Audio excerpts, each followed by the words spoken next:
ऋषिभ्यो ब्रह्मविद्यासम्प्रदाय कर्तृभ्यो वंशऋषिभ्यो महद्भ्यो नमो गुरुभ्यः।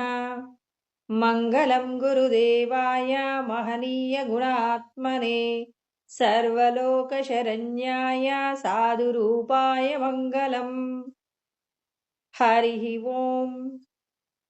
ब्रह्मानन्दं परमसुखदं केवलं ज्ञानमूर्तिं द्वन्द्वातीतं गगनसदृशं तत्त्वमस्यादिलक्ष्यम् एकं नित्यं विमलमचलं सर्वधी साक्षिभूतं भावातीतं त्रिगुणरहितं सद्गुरुं तं नमामि।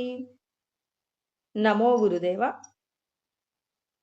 ఈరోజు మనం భగవద్గీత యందు 6వ అధ్యాయము ఆత్మ సంయమ యోగము.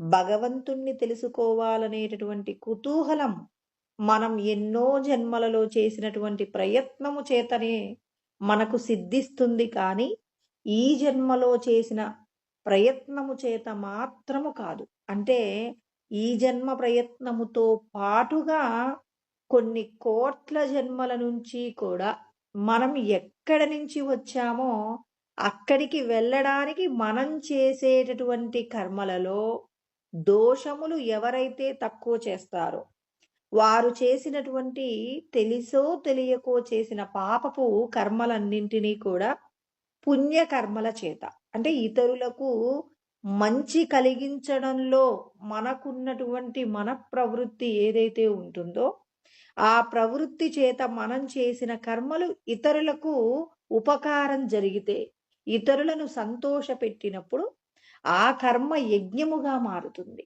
అలా మారినటువంటి కర్మ చేత భగవంతుడు మనకేం చేస్తారు అంటే, మనం ఎక్కడ నుంచి వచ్చామో అక్కడికి వెళ్ళడానికి కావలసినటువంటి మార్గం యొక్క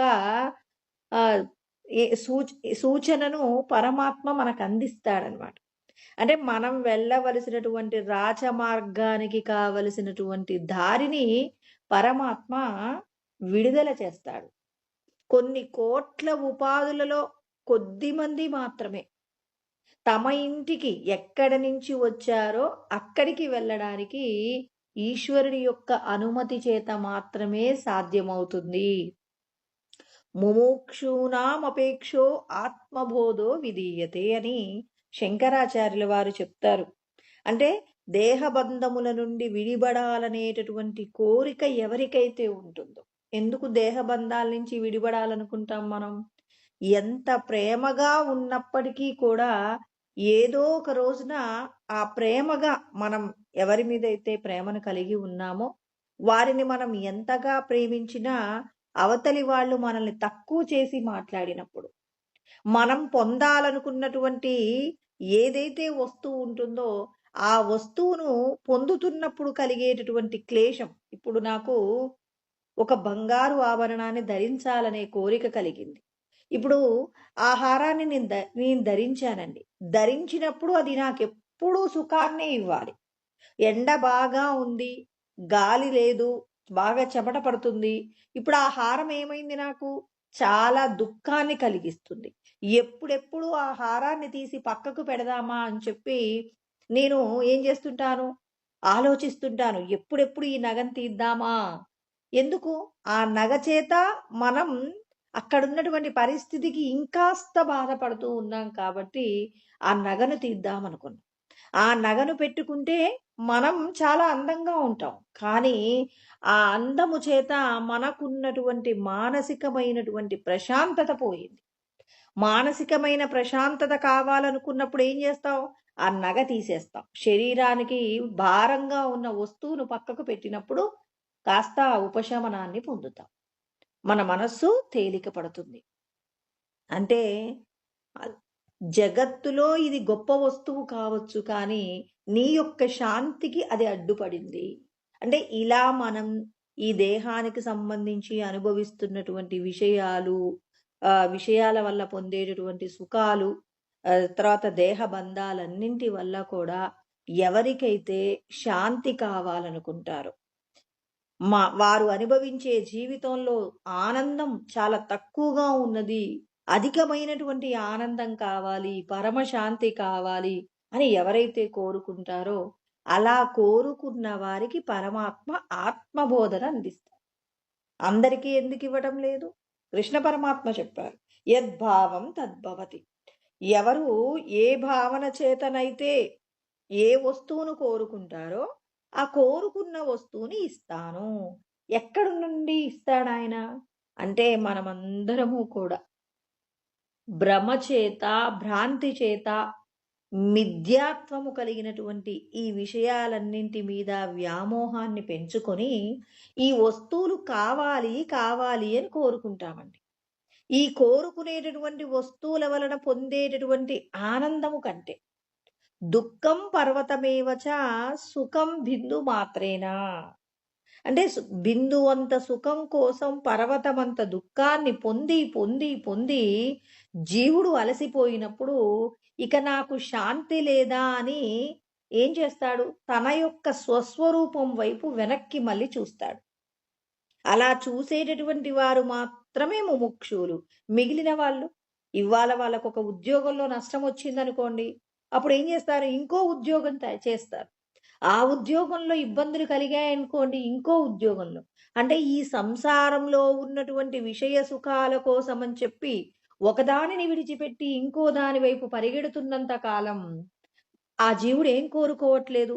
సంసారంలో సుఖాన్ని కోరుకుంటున్నాడు కానీ శాశ్వతమైనటువంటి ఆనందాన్ని, శాంతిని కోరుకోవటం లేదు. ఎవరైతే పరమ సుఖం కావాలనుకుంటారో వారు భగవంతుడు, శాస్త్రము, సద్గురువు అనే విషయాల వైపు పరిగెడతారు. నేనేంటి ఇలా పరిగెడుతున్నాను? ఈ దేహ సంబంధమైన విషయాలు నాకెందుకు ఆనందాన్ని ఇవ్వటం లేదు? ఎంతో కష్టపడితే అనుభవించే సుఖం చాలా అల్పంగా ఉంది.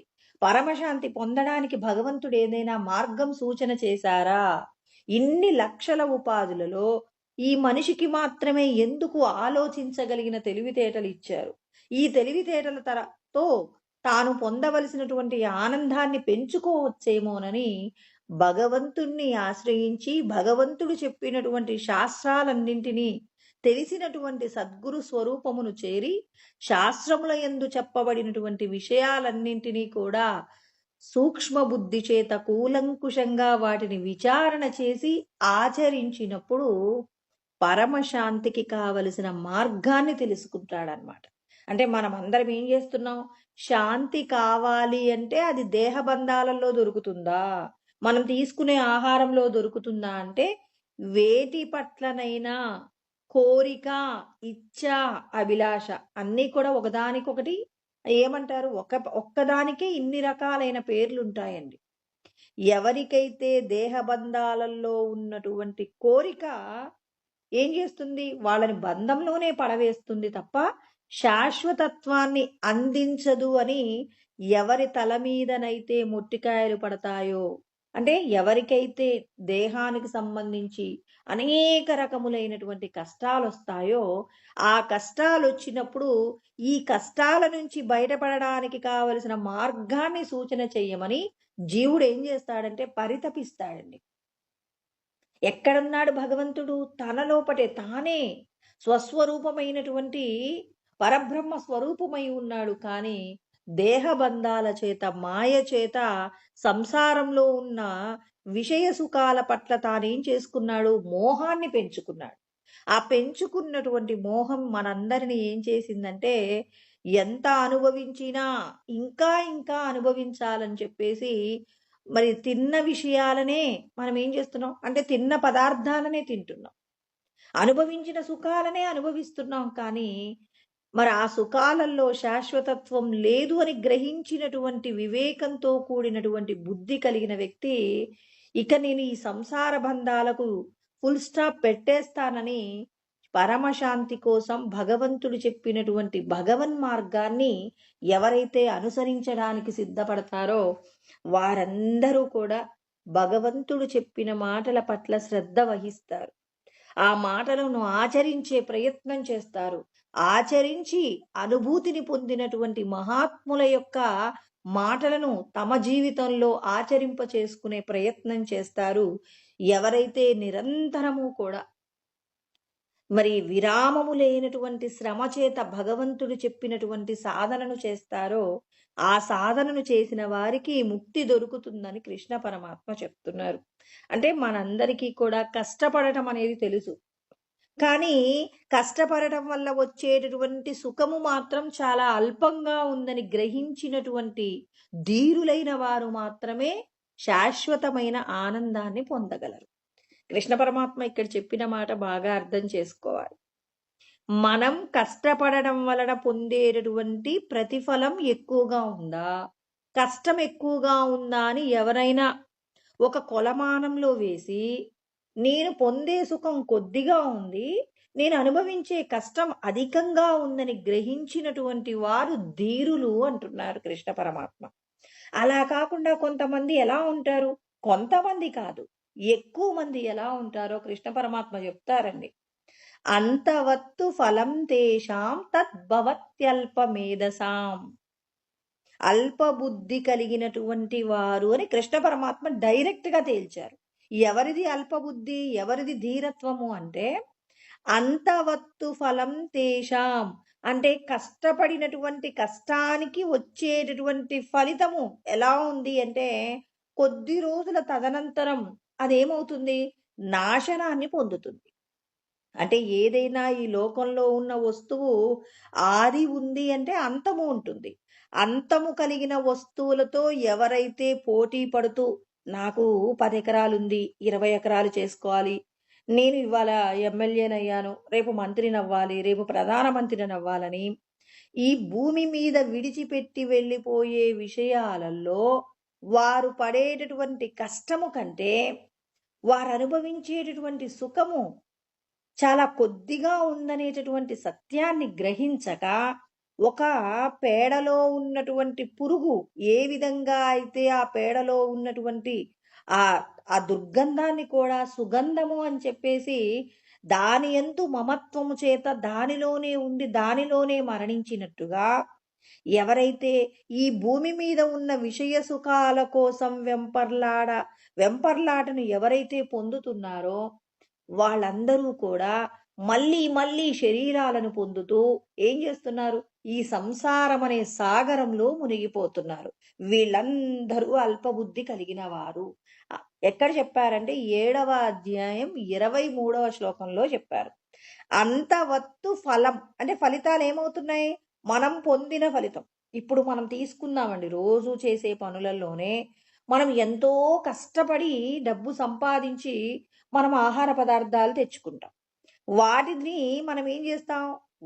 పదార్థాలుగా అంటే తినడానికి అనుకూలంగా వాటిని పదార్థాలుగా తయారు చేసుకోవడంలో మీరు డబ్బు సంపాదించడం ప్రారంభించినప్పటి నుంచి మీరు ఆహారం తీసుకోవడానికి పెట్టినటువంటి ఖర్చు, మీరు పడినటువంటి కష్టం అంతా అంచనా వేస్తే మీరు ఆ పదార్థాన్ని తినడానికి ఎంతసేపు సంతోషపడ్డారు?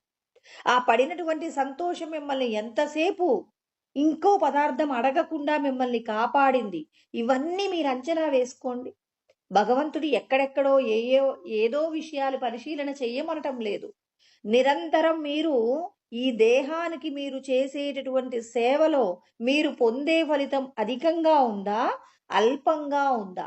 భగవంతుడు అంటారు, తక్కువ శ్రమతో అధికమైన ఫలితాన్ని పొందే ప్రయత్నం చెయ్యండి అంటే మన వాళ్ళు ఏం చేస్తారంటే, ఎవరైనా తమో గుణం ఉన్న వాళ్ళు ఏం చేస్తారంటే ఇతరులను, దానికి శ్లోకం చెప్తానండి ఎక్కడ అంటే ఇక్కడ ఈశ్వరుడు చెప్తారనమాట. ఏమని చెప్తారంటే, ఇతరులకు హాని చేసి దాని వలన వచ్చేటటువంటి ఫలితం అధికంగా ఉంది అని ఎవరైతే భ్రాంతి చెందుతారో, అంటే ఏం చేస్తారంటే కర్షయంత శరీరస్థం భూతగ్రామమ చేతసః. మనం ఒక మాట అన్నామనుకోండి, అవతలి వాళ్ళు బాధపడగలిగినంత గొప్పగా మనం మాట్లాడినప్పుడు అవతలి వ్యక్తి బాధపడతాడు. అంటే ఇప్పుడు మనం తక్కువ శ్రమతో అవతల వాళ్ళకి ఏం చేసాం? ఎక్కువ దుఃఖాన్ని ఇచ్చాం. దీని వలన ఏమవుతావంటే నువ్వు నీచమైనటువంటి భగవంతుణ్ణి తెలుసుకోవడానికి వీలు లేకుండా చాలా హేయమైనటువంటి క్రిమికీటకాదులలో జన్మిస్తావు. తానహం ద్విషతః క్రూరాన్ సంసారేషు నరాధమాన్. నరులలో అధములైనటువంటి ఇళ్లల్లో పుట్టడం కానివ్వండి, క్రిమికీటకాలకు సంబంధించినటువంటి జన్మలలోకి నువ్వు వెళ్ళిపోవడం కానీ జరుగుతుంది. ఎప్పుడు? తక్కువ శ్రమతో ఎక్కువ కష్టాన్ని ఇవ్వగలిగిన తెలివితేటలు కొంతమందికి ఉంటాయి. భగవంతుడు ఇలాంటి తెలివితేటలు సంపాదించమనట్లా. మీరు మాట్లాడిన ఒక్క మాట చేత కొండంత భారాన్ని కూడా దించుకొని, అబ్బా!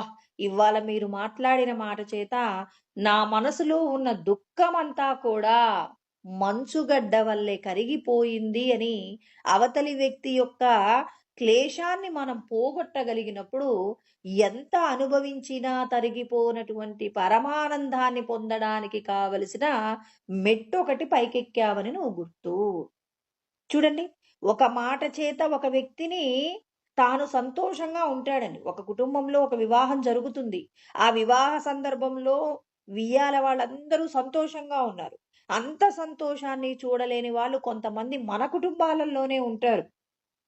వెంటనే అక్కడ ఏదో అనకూడని మాట అంటారు. అప్పుడు ఇరుపక్షాల మధ్యలో అప్పటి వరకు ఉన్న ఆనందమంతా పోయి వీళ్ళన్న మాటను పట్టుకొని ఇరుపక్షాల వాళ్ళు కూడా ఏం చేస్తారు, మేము నెగ్గాలి, మేము నెగ్గాలని అప్పటి వరకు ఆనందంతో ఉన్నవారు విషాదంతో, క్రోధంతో ఎలా ఉంటారంటే, చాలా అవసరమైతే ఈ ఇరుపక్షాల వాళ్ళు కలిసి ఉండటం కాకుండా విడిపోవడానికి కూడా అంత హేతువైనటువంటి ఒక మాట మాట్లాడతారు. ఇది మనందరి ఇళ్లల్లో ఖచ్చితంగా జరిగేటటువంటి సంఘటనలండి. అంటే చూడండి, ఒక్క మాట చేత అక్కడున్న సంతోషాన్ని పోగొట్టగలిగిన వారు నీచమైనటువంటి ఉపాధులలోకి వెళ్ళిపోతారు. ఒక్క మాట చేత తెగిపోతున్న బంధాలను కలపగలిగినటువంటి వారు పారమార్థికమైనటువంటి ఆనందాన్ని పొందడానికి, భగవంతుడి యొక్క అనుగ్రహం పొందడానికి వీరు ఏమవుతున్నారు, ఒక అడుగు ముందుకు వేస్తున్నారు. భగవంతుడు అదే చెప్తున్నారు, మీ వలన నలుగురు సంతోషం పడేలాగా మీరు ప్రయత్నం చేస్తున్నారా అంటే తక్కువ శ్రమతో ఎక్కువ ఆనందాన్ని పొందగలిగిన ప్రయత్నాలు చేయగలిగిన వారు ధీరులు. అలా కాకుండా ఏం చేస్తున్నారు, పరులను హింసించడం ద్వారా తాము పొందేటటువంటి ఆనందము చేత రమించేటటువంటి వారు ఇవాళ మేము సంతోషంగా ఉన్నామనుకుంటున్నారు. కానీ సంతోషం అనే పదానికి అర్థం తెలియనటువంటి జన్మలలోకి మిమ్మల్ని పడవేస్తాను.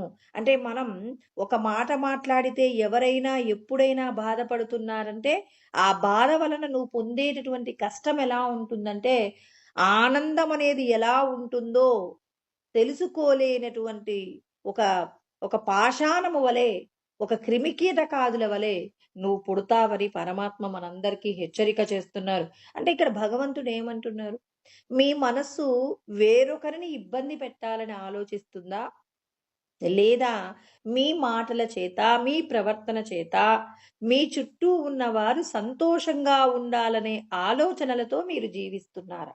ఆలోచించమంటున్నారు భగవంతుడు. సత్య వస్తువు గురించినటువంటి శోధన జరగాలంటే పరులకు ఉపకారం జరిపించగలిగినటువంటి మనస్తత్వం ఉన్న వారికి మాత్రమే భగవంతుడు దొరుకుతారు. కానీ ఇతరులకు హాని చేసేటటువంటి వారికి భగవంతుడు ఉన్నారనేటటువంటి సత్యం కూడా తెలియనంత నీచమైనటువంటి ఉపాధులలో పుడతారు. కాబట్టి భగవంతుడు చెప్తున్నారు, మీరందరూ కూడా యుంజన్నేవం సదాత్మానం యోగీ నియతమానస శాంతిం నిర్వాణ పరమా మత్సంస్థామధిగచ్చతి అని కృష్ణ పరమాత్మ మనందరికీ యోగమును నిరంతరం చేయటం వలన, అంటే భగవంతుడు చెప్పినటువంటి సాధనను ఎవరైతే నిరంతరం చేస్తూ ఉంటారు. ఇక్కడ చూడండి, ఒక్కొక్క పదము కూడా ఆయన చెప్తున్నారు. నియత మానస. నియత మానస అంటే నిగ్రహింపబడిన మనస్సు. దేని యందు నిగ్రహింపబడడం? దేహ సంబంధమైన విషయాలు. ఏముంటాయి దేహ సంబంధమైన విషయాలు? ఒక్కొక్క విషయాన్ని మనం విచారణ చేద్దామండి. 13వ అధ్యాయంలో కృష్ణ పరమాత్మ జ్ఞానం అంటే ఏంటో చెప్పాడు. 8వ శ్లోకం నుంచి 12వ శ్లోకం వరకు చెప్తారనమాట. అమానిత్వమధంబిత్వం అహింసా క్షాంతి రాజ్యవం అంటారు. కృష్ణ పరమాత్మ తమను తాము పొగుడుకోకూడదు అన్నారు. ఎవరైతే తమను తాము పొగుడుకోవడానికి ప్రయత్నం చేస్తారో అలా ప్రయత్నం చేసినటువంటి వారందరూ కూడా ఏమవుతారు అనంటే, భగవంతుణ్ణి తెలుసుకోవడానికి కావలసిన స్థితికి వీరు దూరం అవుతున్నారన్నమాట. అమానిత్వం అంటే తనను తాను పొగుడుకోకూడదు. దంభము చేత నాకింత ఉంది, నేను బాగా పాడగలను, నేను మాట్లాడగలను, నేననుకుంటే ఏదైనా చేయగలను. 16వ అధ్యాయంలో వివరణ గూడా చేస్తారనమాట. ఏమంటారు? ఇదమస్తి ఇదమపి మే భవిష్యతి పునర్ధనం. అంటే భగవంతుడు చెప్తున్నారు. నేను ఇప్పుడు కొంత సంపాదించుకున్నాను. ఇంకాస్త కూడా సంపాదించగలనని తన మీద తనకే నమ్మకం కానీ, తనకు సంపదలు ఇవ్వడానికి మూలమైనటువంటి భగవంతుణ్ణి విస్మరిస్తారు. ఇదమస్తి ఇదమపి మే భవిష్యతి పునర్ధనం. నా మనసులో నేనొకటి సంకల్పం చేశాననుకోండి, ఖచ్చితంగా వాటిని నెరవేర్చుకుంటాను. ఎంతసేపు? ఇంకాస్త ముందుకు పోతాడనమాట జీవుడు. ఏమంటాడంటే, అంటే ఇవి లోకంలో ఎవరెవరైతే మాట్లాడుతున్నారో, ఈ మాటలు మాట్లాడుతున్నప్పుడు వీడికి శాస్త్రం తెలీదు. రావణాసురుడికి శాస్త్రాలు తెలీదా? అన్నీ తెలుసండి. మరి అన్నీ తెలిసినప్పటికీ కూడా అతను ఎలా మాట్లాడతాడు? నేనేం చెయ్యాలంటే అది చేయగలను అని ఏం చేశాడు? అందరినీ కూడా, దేవతలందరినీ కూడా తన యొక్క శక్తి సామర్థ్యాలు, తాను భక్తి చేత సంపాదించినటువంటి భగవంతుడి ద్వారా పొందినటువంటి ఆ శక్తినంతా కూడా సృష్టిని నడిపించేటటువంటి వాళ్ళందరినీ కూడా తనకు అనుకూలంగా మార్చుకొని తన అదుపాజ్ఞలలో పెట్టుకుంటాడు.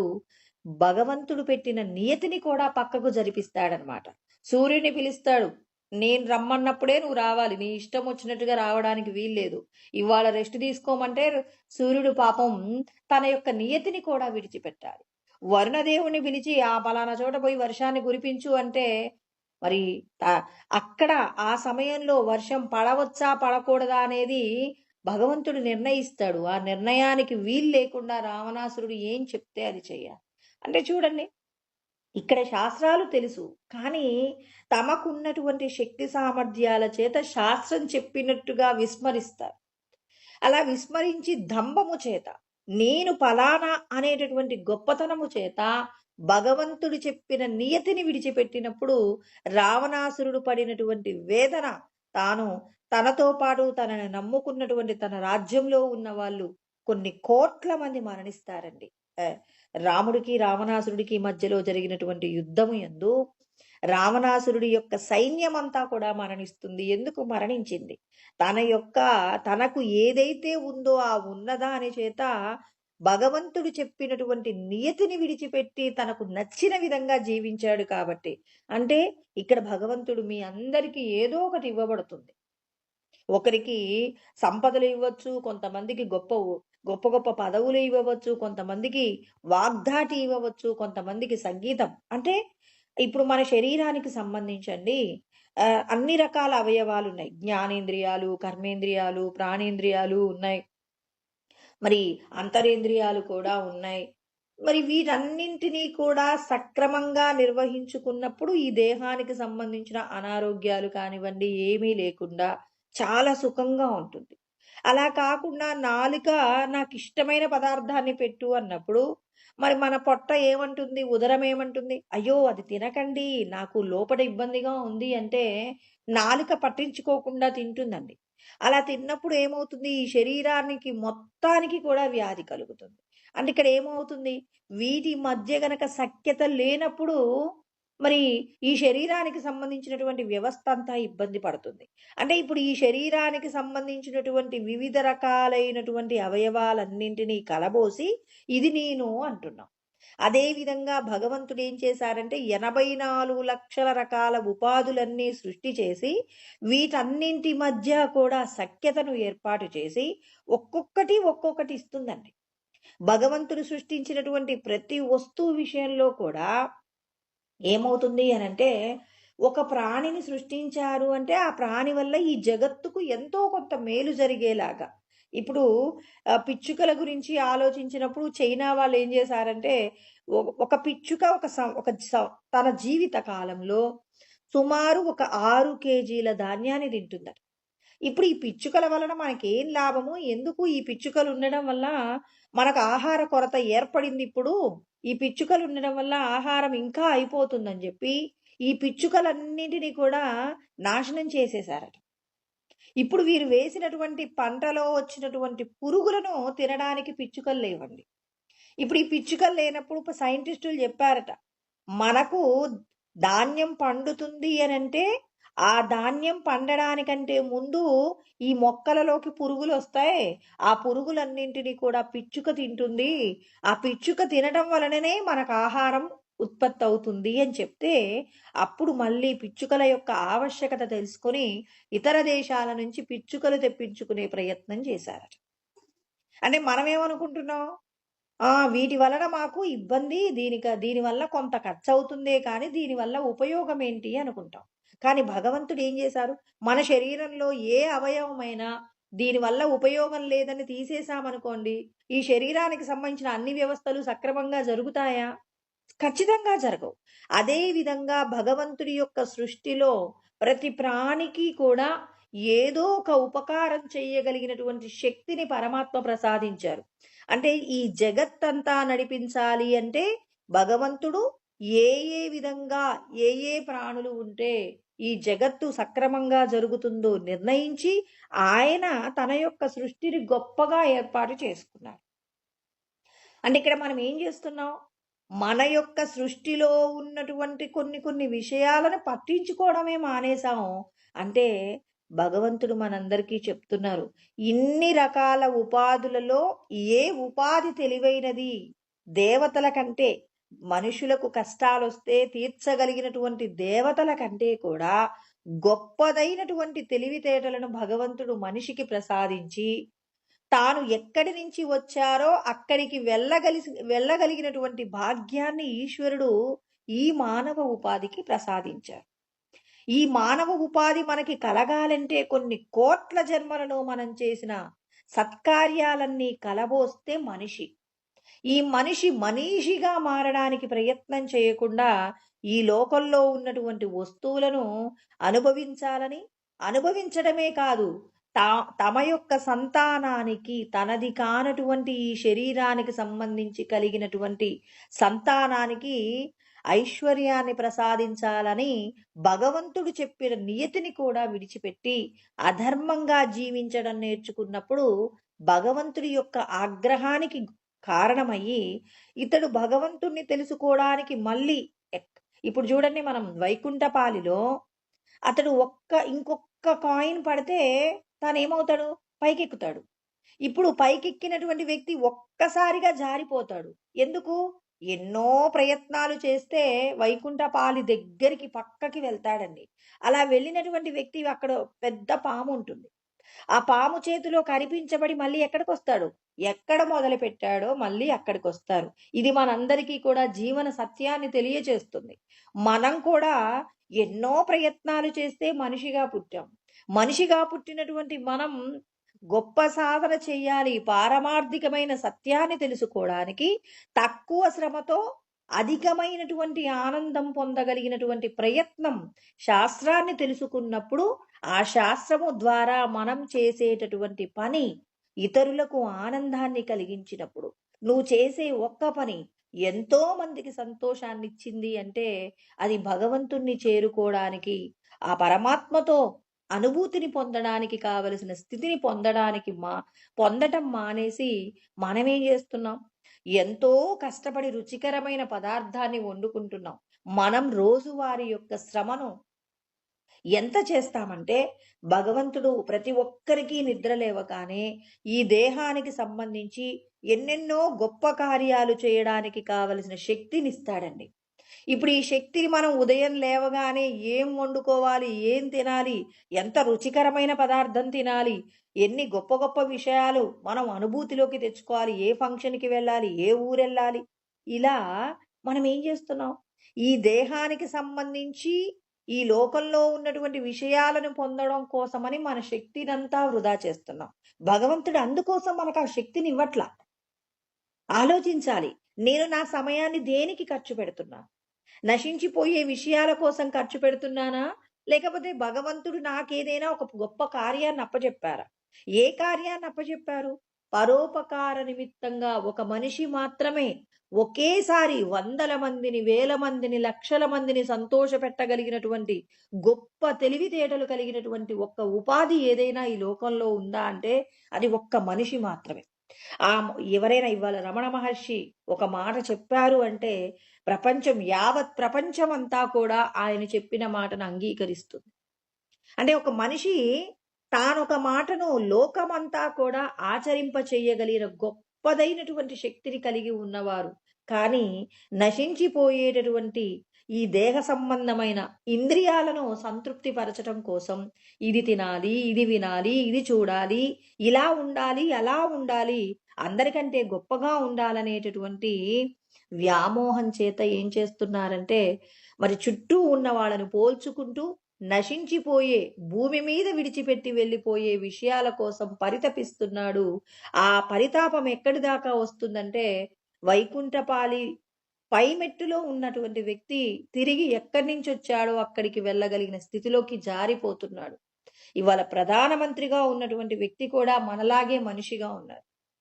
తాను కూడా సాధారణమైనటువంటి ఒక టీ కొట్టుని పెట్టుకొని జీవనం చేసినటువంటి వ్యక్తి తన యొక్క ప్రయత్నము చేత, ఎలాంటి ప్రయత్నము, నిస్వార్థము, స్వార్థము లేనటువంటి జీవనం ఒక వ్యక్తిని ఉన్నతమైనటువంటి పదం వైపు తీసుకుని వెళ్తుంది. ఆ ఉన్నత పదాన్ని పొందాలంటే భగవంతుడు సులభమైన మార్గం చెప్తున్నారు.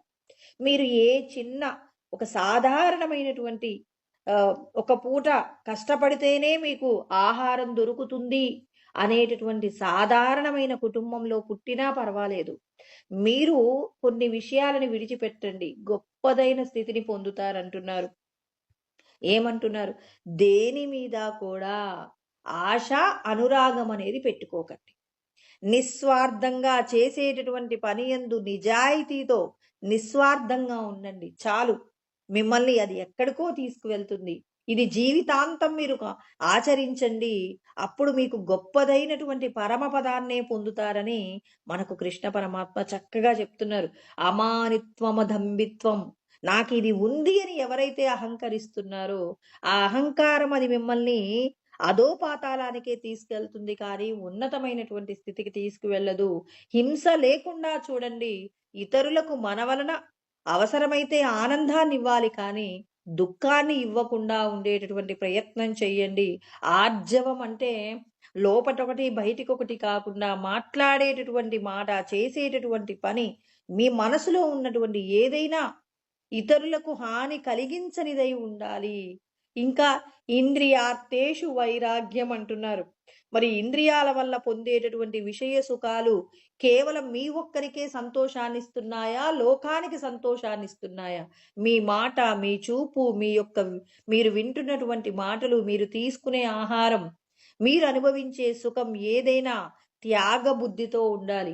అందుకే ఇక్కడ భగవంతుడు చెప్తున్నారు, విషయ త్యాగము ఎవరైతే చెయ్యగలుగుతారో ఆ త్యాగం చెయ్యగలిగిన వారికి మాత్రమే భగవంతుడు దొరుకుతారు. వైరాగ్యం తెచ్చుకోండి అంటే ఇవాళ నాకున్నదంతా నేనే అనుభవిస్తాననేటటువంటి కోరికతో ఎవరైతే ప్రయత్నం చేస్తారో ఆ కోరిక మిమ్మల్ని ఎక్కడికి తీసుకువెళ్తుంది అంటే మీరు ఇంత ప్రయత్నం చేసి పొందిన మానవ ఉపాధి నుంచి నీచమైన ఉపాధికి వెళ్ళే ప్రయత్నం జరుగుతుంది. కాబట్టి భగవంతుడు చెప్తున్నారు, మీ అంతట మీరు ప్రయత్నం చెయ్యండి. మీరు ఉన్న దానితో తృప్తిగా జీవించండి. మీరు అనుభవించే జీవనంలో నలుగురికి సంతోషాన్ని ప్రసాదించండి. ఆ సంతోషం కలిగేలాగా జీవించిన వారికి నన్ను పొందగలిగినటువంటి ఆవశ్యకతను పొందుతారు అని కృష్ణ పరమాత్మ చెప్తున్నారు. ఆచార్యోపాసనం, ఆచార్యుడు ఎవరైతే శాస్త్రాన్ని చదువుతున్నారో, అధ్యయనం చేస్తున్నారో, అధ్యయనం చేసి అనుభూతిలోకి, ఆత్మానుభూతిలోకి తెచ్చుకున్నటువంటి ఆచార్యుడు అనే పదం వాడుతున్నారండి ఇక్కడ. ఆచార్యుడు అంటే ఆచరించి, అంటే తాను తెలుసుకున్న దాన్ని తాను ఆచరిస్తూ ఇతరులకు ఆచరింపచేసేటటువంటి సద్గురు స్వరూపం ఎవరికైతే దొరుకుతుందో వారు చెప్పేటటువంటి మాటలను మీరు కూడా ఆచరించండి, తరించండి అని చెప్పేసి చెప్తూ ఉన్నారు.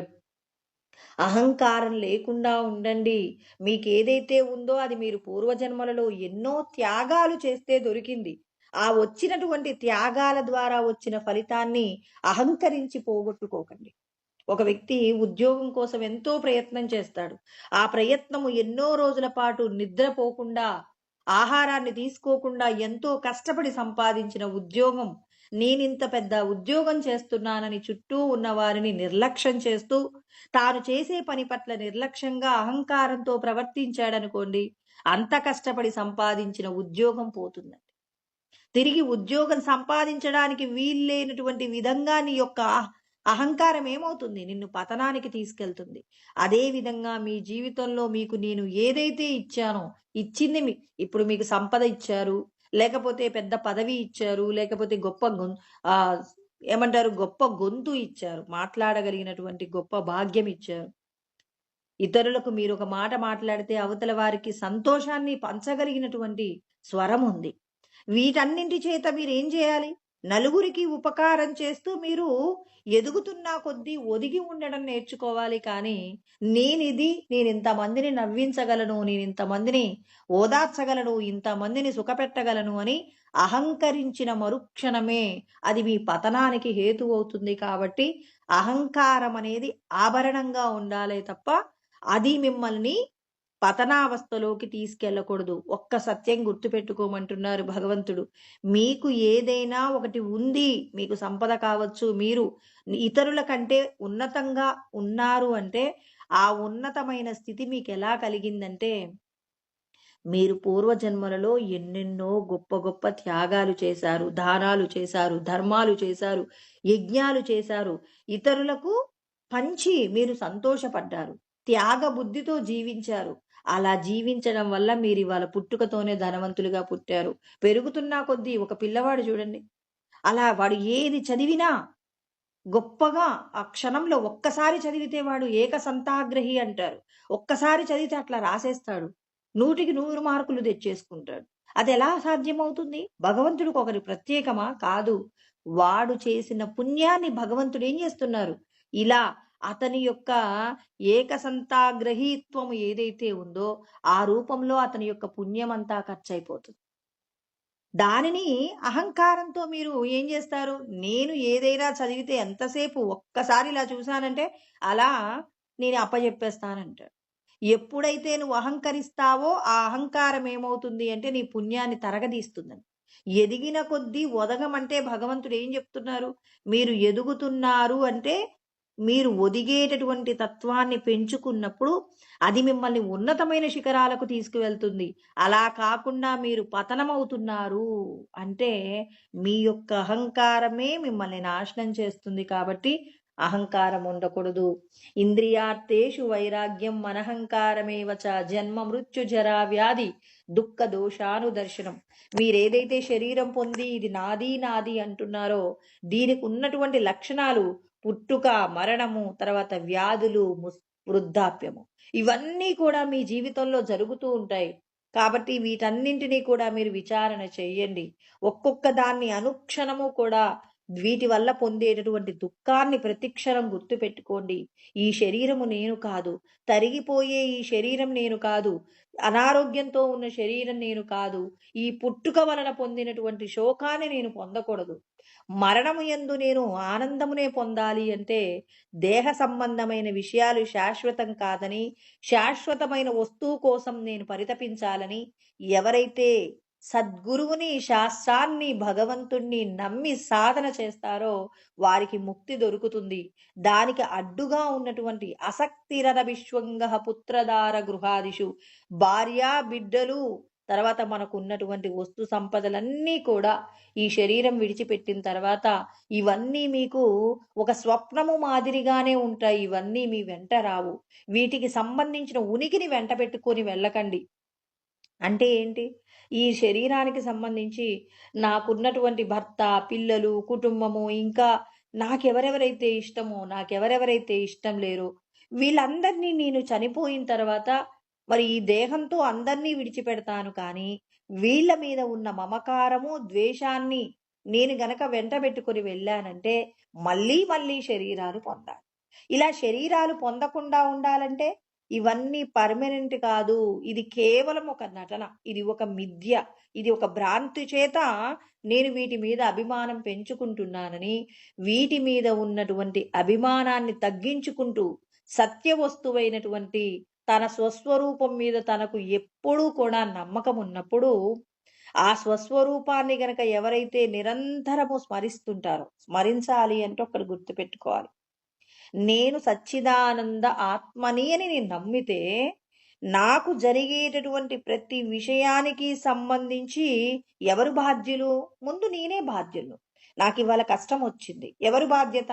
అయ్యో పలానా వాళ్ళు నన్ను ఇబ్బంది పెట్టారు అనటానికంటే ముందు నేను చేసినటువంటి పాపపు కర్మయే నన్ను ఇవాళ కష్టపెడుతుంది.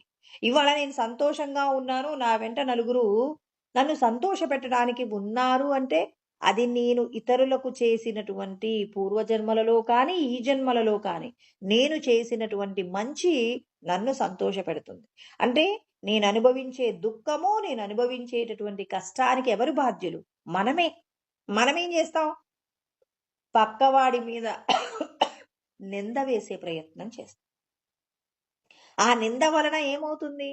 మీరు చేసినటువంటి రుణానుబంధాన్ని తీర్చుకోవడానికి బదులుగా రుణానుబంధం పెంచుకుంటున్నారు. అంటే ఇక్కడ ఒకరి మీద ప్రేమ, ఒకరి మీద ద్వేషం మనం ఏం చేస్తున్నాం? ఈ శరీరంతో ఉన్నప్పుడు వాటితో కలిసి ఉంటున్నాం. ఈ శరీరం పడిపోయిన తర్వాత కూడా మళ్ళీ దీన్ని కొనసాగిస్తున్నామంటే మళ్ళీ నీకు ఒక శరీరం ఉంటుంది. నీకెవరి మీద ప్రేమ లేదు, ఎవరి మీద ద్వేషం లేదు అంటే నువ్వు భగవంతుడితో ఐక్యమైపోతావు. అలా ఐక్యమవుతున్నావనడానికి గుర్తు నిన్ను ఎవరు ఏమి అంటున్నా, నిన్ను బాధ పెట్టినా వారిని క్షమించగలిగినటువంటి లక్షణం నీకు అలవడిందా? అవతలి వారిని క్షమించగలిగినటువంటి మనస్తత్వం నీకు కలుగుతుంది అంటే నువ్వు సచ్చిదానంద స్వరూపాన్ని నిరంతరం స్మరిస్తున్నావని గుర్తు. నేను ఆత్మస్వరూపమే కానీ ఈ దేహ సంబంధమైనటువంటి విషయాలు నేను కాదు అని ఎవరైతే సాక్షిగా ఉండేటటువంటి ప్రయత్నము, అంటే తమకు జరిగేటటువంటి అవమానములు, తమకు జరిగేటటువంటి ఏమంటారు రాజపోషణ, అంటే లేకపోతే వాళ్ళకి కలిగేటటువంటి పొగడ్త, లేకపోతే వాళ్ళని ఆనందింప చేసేటటువంటి ఏదైనా వస్తువులు, విషయాలు ఎన్ని ఉన్నా వాటి పట్ల మమత్వాన్ని పొందకుండా ఉండగలిగిన స్థితి గనక మనకొస్తే మనం భగవత్ స్వరూపంగా మారడానికి మనం వేసేటటువంటి అడుగు ఇంకొక అడుగు పైకి, మెట్టు పైకెక్కామని గుర్తనమాట. భగవంతుడు చెప్తున్నారు ఇవన్నీ శాశ్వతం కాదు.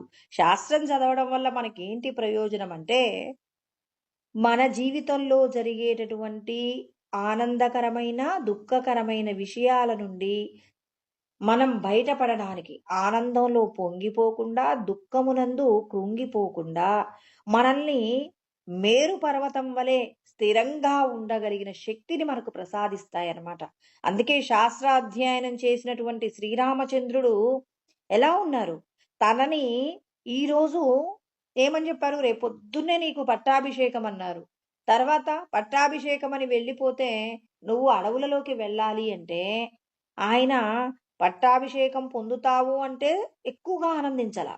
ఆయన నువ్వు అడవులలోకి వెళ్ళాలి అన్నా దుఃఖపడలేదు.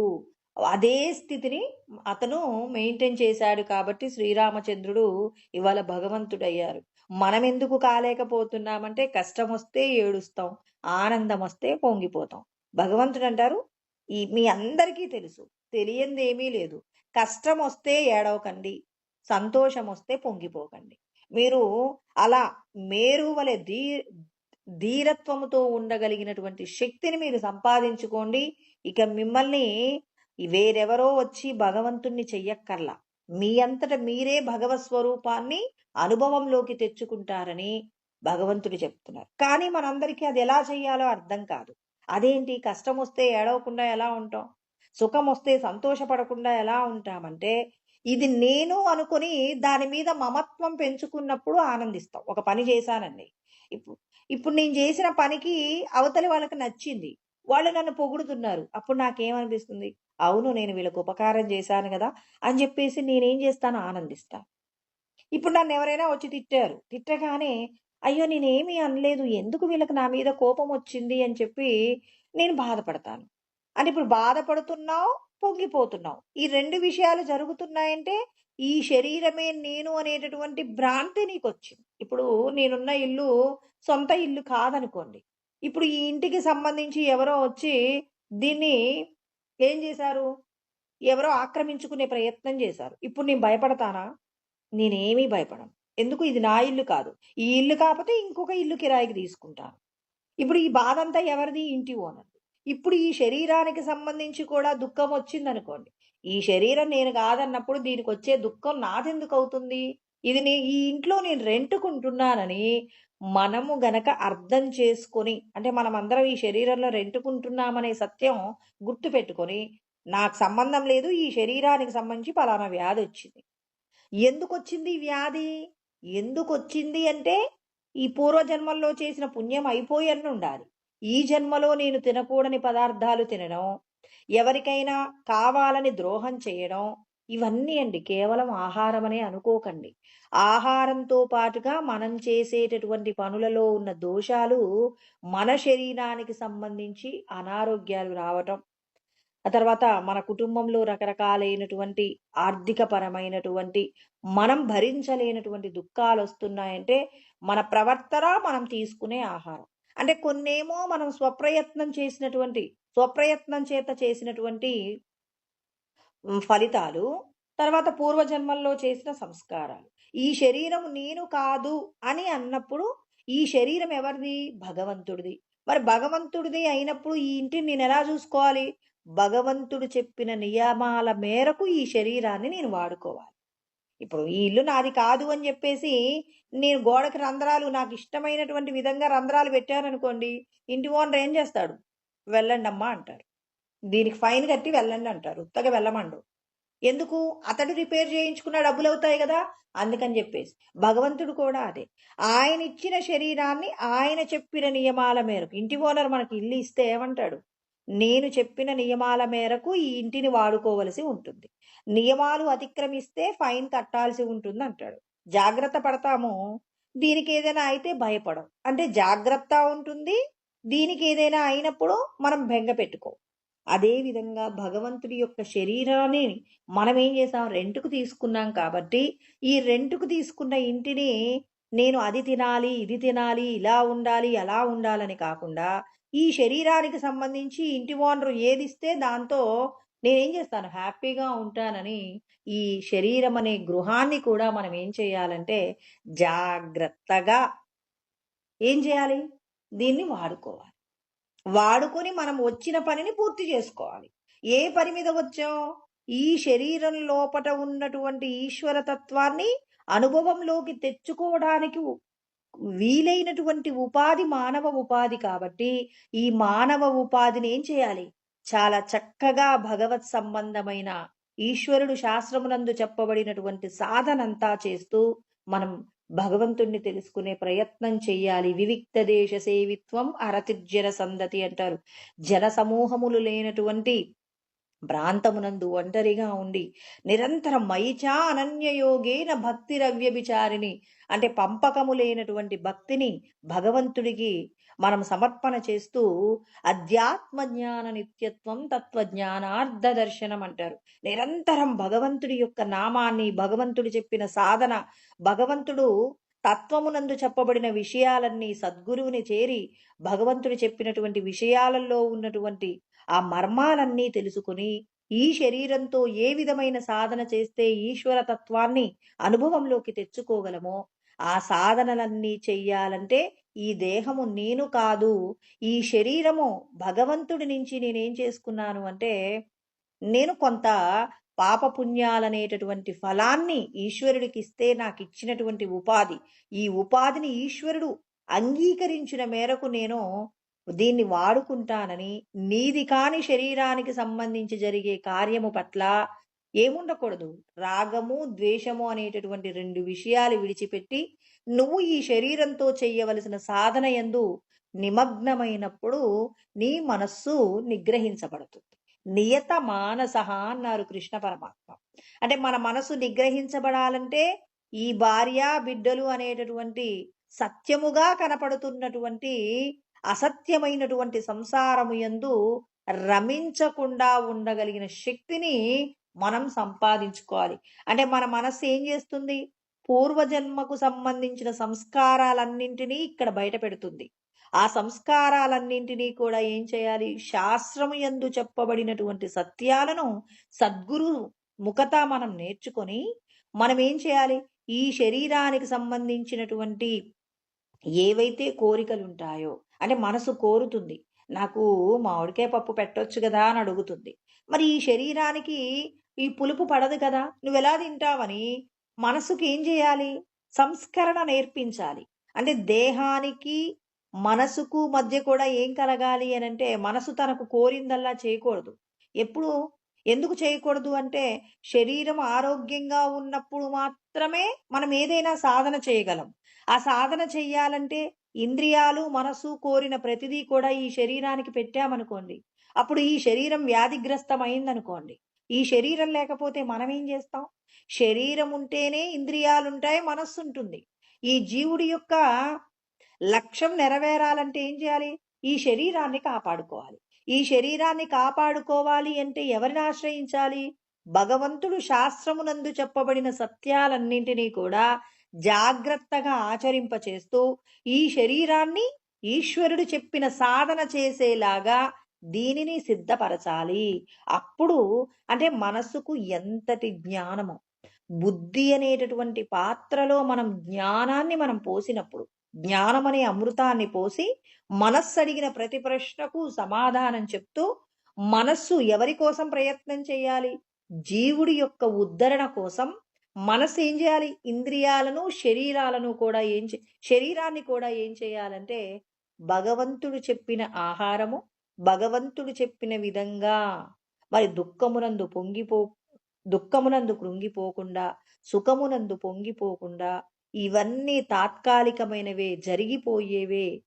కాబట్టి వీటి యందు మమత్వం పొందకూడదని మన మనస్సుకు నిగ్రహ శక్తి నేర్పాలి. అందుకే ఇక్కడ కృష్ణ పరమాత్మ అంటున్నారు, మీకు పరమశాంతి రావాలి అంటే ఊరికే వస్తుందా? నేను కేవలం నియతమానసః అనగానే మనస్సును నిగ్రహించండి, మీకు శాంతి దొరుకుతుందంటే, చాలా మంది ఇప్పుడు వాళ్ళు రోజు ఏదో ఇష్టమైన ఆహారం అని ఒకటి తింటారు. ఆ ఆహారాన్ని మానేసి అంటారు, నేను శాస్త్రంలో చెప్పిన ఆహారాన్ని విడిచిపెట్టానండి, ఇంక నా మనసు నిగ్రహించబడినట్టే, నేను ఇంకా పరమశాంతిని పొందుతానా? ఎందుకు పొందట్లేదని మళ్ళీ భగవంతుణ్ణి నింద చేస్తారు. భగవంతుడి గురించి చెప్పిన వాళ్ళని నింద చేస్తారు. కానీ ఇక్కడ ఈశ్వరుడు ఏమంటున్నారు? నియత మానసః అంటే మనకు ముందే చాలా విషయాలు చెప్పారండి. ఏమని చెప్పారు?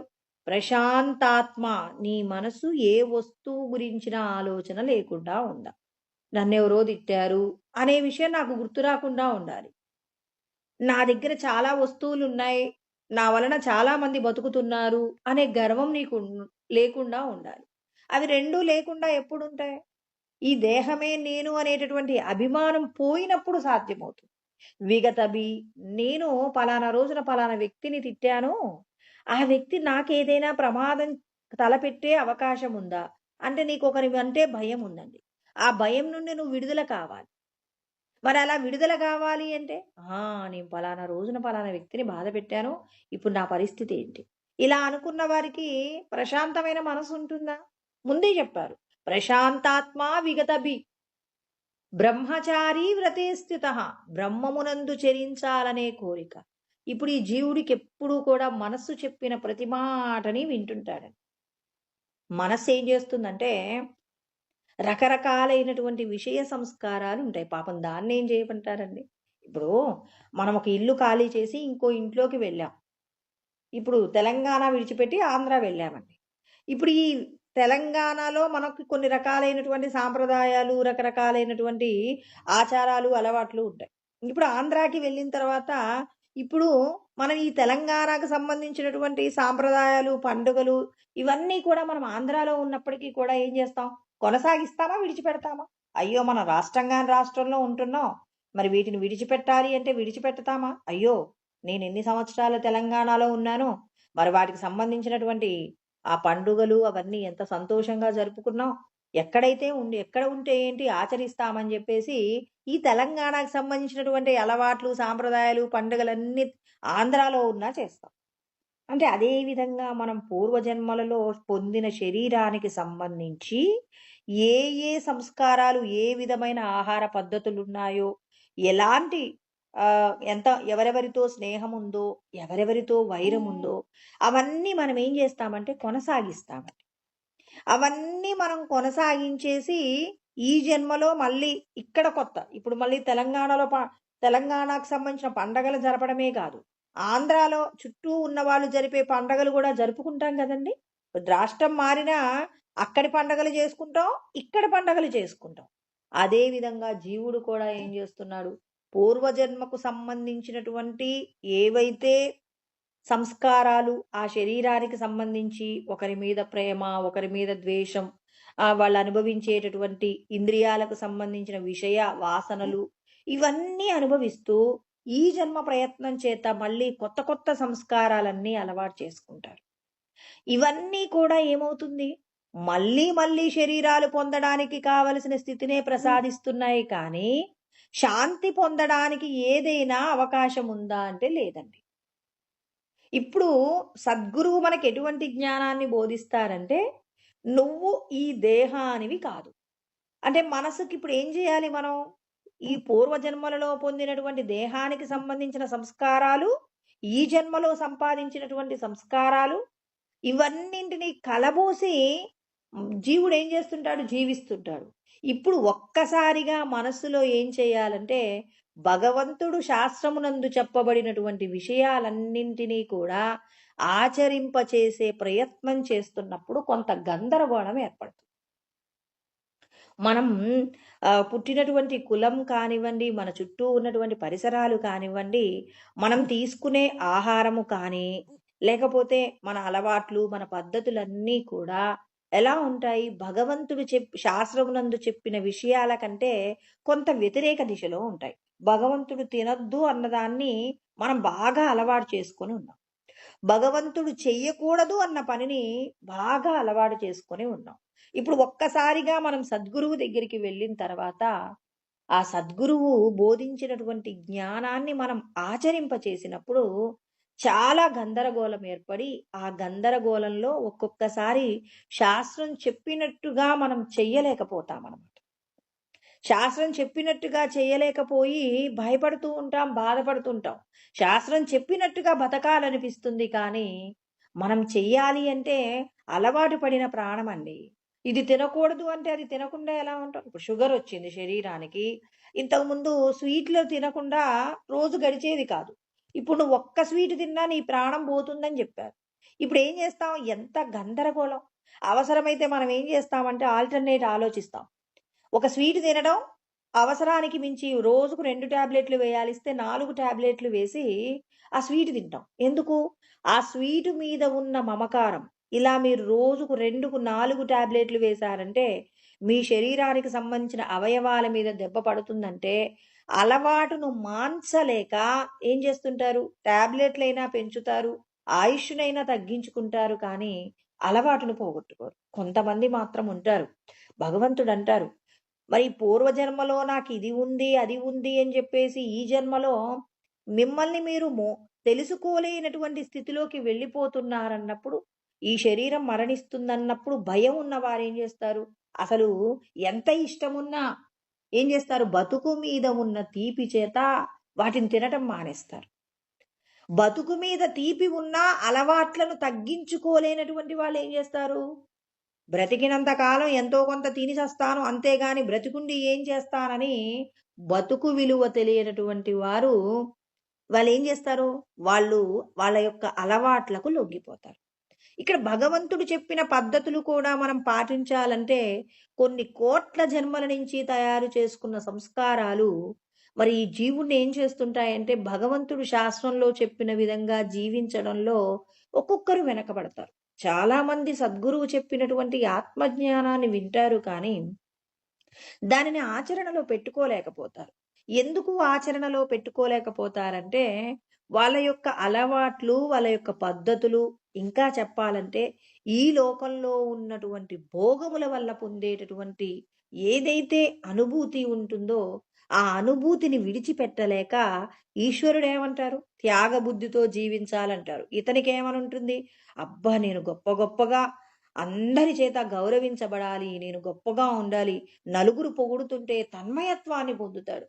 అయ్యో ఈ శరీరం విడిచిపెట్టాక కష్టం వస్తుంది అని శాస్త్రము ద్వారా తెలుసుకున్నప్పటికీ కూడా ఆ శాస్త్రాలు ఇలాగే చెప్తుంటాయి, ఇవ్వాలొచ్చిన ఆనందాన్ని ఎలా వదులుకుంటానని భగవంతుడు ఇచ్చినటువంటి గొప్పదైన భాగ్యాన్ని విడిచిపెట్టుకుంటున్నారు.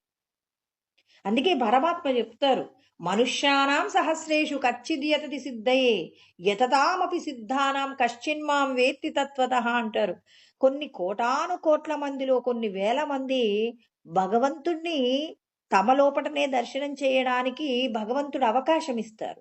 ఆ అవకాశాన్ని కొంతమంది ఏం చేస్తున్నారు, జార విడుచుకుంటారు. ఎందుకు? ఈ లోకంలో ఉన్నటువంటి భోగముల పట్ల. కొంతమంది చెప్తున్నారు, ఉన్నన్ని రోజులు హాయిగా తినండి, తాగండి, చచ్చిపోండి అంటున్నారు. మనిషి జన్మ ఒక పశువు జన్మ కంటే హీనమైంది కాదండి. దేవతల జన్మ కంటే కూడా గొప్పదైనటువంటి స్థితిని సంపాదించగలిగినటువంటి, తన స్వస్థలానికి తానెక్కడి నుంచి వచ్చాడో అక్కడికి వెళ్ళడానికి కావలసినటువంటి గొప్ప ఉపాధి అండి మానవ ఉపాధి. ఈ ఉపాధితో ఒక పశువులాగా తిని చస్తావా?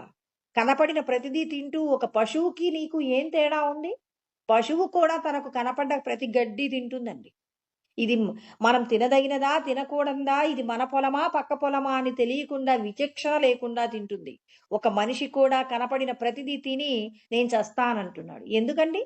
నువ్వు ఎంత ప్రయత్నం చేస్తే మనిషి జన్మ వచ్చింది? వివేకంతో కూడి నువ్వు కర్మ చెయ్యమంటే, శాశ్వతం, అశాశ్వతం అనే 2 విషయాలున్నాయి. శాశ్వతత్వాన్ని పొందడానికి మనిషి ప్రయత్నం చెయ్యాలే కానీ, నశించిపోయే విషయాల కోసం వెంపర్లాడి మళ్ళీ మళ్ళీ నీచమైన ఉపాధులలోకి వెళ్తారా? అలా ఎవరు కూడా ప్రవచనాలలో కూడా చెప్పకూడదండి. ఎందుకంటే మనిషి గొప్పదైనటువంటి భగవదనుభూతిని పొందడానికే పుట్టాడండి. త్యాగంతో కూడిన జీవనం గడపడానికే పుట్టాడు తప్ప, మరి లోకంలో ఉన్న ప్రతిదీ కూడా ఒక పశువులాగా అనుభవించడానికైతే పుట్టలేదు. కాబట్టి ప్రతి ఒక్కరూ శాస్త్రాన్ని తెలుసుకోవాలి. తెలుసుకున్న దానిని ఎంత కష్టమైనా ఆచరించాలి. ఆచరించినప్పుడు మాత్రమే ఈ లోకంలో నేనేది అనుభవించినా దానివల్ల పొందే లాభం ఏమీ లేదు. దీనివల్ల వచ్చేటటువంటి ఫలితం కృష్ణ పరమాత్మ చెప్పారు, అంతవత్తు ఫలం తేషాం తద్భవత్యల్పమేధసం. నేను అల్పబుద్ధి కలిగిన వాడిని కాదు, నశించిపోయే విషయాల కోసం నేను పరిగెత్తను, ధీరుడులాగా నేను ప్రయత్నం చేస్తాను, సుఖముల యందు నేను పొంగిపోను, దుఃఖముల యందు కృంగిపోను అని ఎవరైతే దృఢమైన నిర్ణయం తీసుకుంటారో వాళ్ళు ఏం చేస్తారు, నిరంతరం భగవంతుడు శాస్త్రంలో ఏం చెప్పాడో తెలుసుకునే ప్రయత్నం చేస్తారు. తెలుసుకున్న దానిని తన వల్ల ఎంతో కొంతైనా, ఈ రోజుకి నేను కనీసం ఒక ఇద్దరినైనా సంతోష పెడతాను, నాకున్న దాంట్లో కనీసం ఒక 2 ప్రాణులకైనా కొంచెం ఆహారమైనా, కాకికైనా ఒక పిచ్చుకకైనా పెట్టి నేను ఎంతో కొంత పుణ్యం సంపాదించుకుంటానని ఈశ్వరుడు చెప్పినటువంటి సాధన చేయడంలో ఎవరైతే ముందడుగు వేస్తారో ఆ ముందడుగు ఏమవుతుందంటే ఏదో ఒక రోజున పారమార్థికమైనటువంటి పరమ సత్యాన్ని అనుభవంలోకి తెచ్చుకోవడానికి ఉపయోగపడుతుంది. కాబట్టి యుంజన్నేవం సదాత్మానం యోగీ నియత మానస. భగవంతుడు చెప్తున్నారు, మీరేదో కాసేపు భగవంతుడి సాధన చేస్తానని కాదు, నేను ఈ దేహములో ఉన్న సచ్చిదానంద ఆత్మయే నేను కానీ ఈ దేహానికి సంబంధించినటువంటి ఉపాధిని నేను కాదు, దీనికి సంబంధించిన విషయాలతో నేను తన్మయత్వం పొందను. నేను ఈ దేహంలో ఉన్న ఆత్మస్వరూపమే, సచ్చిదానంద ఆత్మనే, పరమ శాంతికి నెలవైనటువంటి స్వస్వరూపమే నా యొక్క స్థితి కానీ మరి దేహ సంబంధమైన సుఖ దుఃఖాలకు నేను అతీతుడనని ఎవరైతే నిరంతరం యుంజన్ యోగమును అభ్యాసం చేస్తూ ఉండి మనస్సును నిగ్రహించుకుంటారో, శాంతిం నిర్వాణ పరమాం, ఉత్కృష్టమైనటువంటి శాంతి అండి. ఏదో కాసేపు చెప్తారు, నా కూతురుంటే నాకు, నా శాంతి స్థానం నా కూతురు, నా శాంతి స్థానం నా భార్య, నా శాంతి స్థానం నా భర్త అని కాదండి. నీ యొక్క శాంతి అంటే నీ భార్య నీకెప్పుడూ కష్టాన్ని ఇవ్వదా? నా పిల్ల అన్నటువంటి అమ్మాయి వలన నువ్వెప్పుడూ దుఃఖపడవా?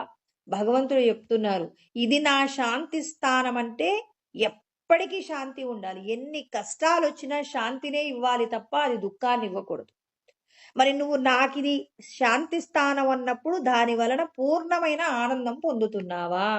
కృష్ణ పరమాత్మ చెప్తున్నారు, శాంతిం నిర్వాణ పరమాం, ఉత్కృష్టమైనటువంటి శాంతిని పొందుతావు నువ్వు మనస్సును గనక దేహబంధాల నుంచి గనక విడగొట్టగలిగితే, పరమ శాంతి స్వరూపమైనటువంటి ఆత్మయందు నీ యొక్క మనస్సును నిలబెట్టి ఈశ్వర సంబంధమైనటువంటి ధ్యానమును చెయ్యగలిగితే, ఈశ్వరుడు చెప్పినటువంటి సాధనను గనక నువ్వు చెయ్యగలిగితే, ఉత్కృష్టమైనటువంటి శాంతిం నిర్వాణ పరమాం మత్ సంస్థామధిగచ్చతి, నా యందు ఉన్నటువంటి గొప్పదైనటువంటి ఆత్మానందాన్ని నువ్వు పొంది నువ్వు నాతో సమానమైనటువంటి స్వరూపంగా మారిపోతావని కృష్ణ పరమాత్మ చెప్తున్నారు. అంటే ఇక్కడ భగవంతుడు నియత మానస ఆత్మ సంయమ యోగము అంటే మనస్సును గనక దేహ సంబంధమైన విషయాల నుండి మనస్సును ఆత్మ వైపు గనక మరలించగలిగితే,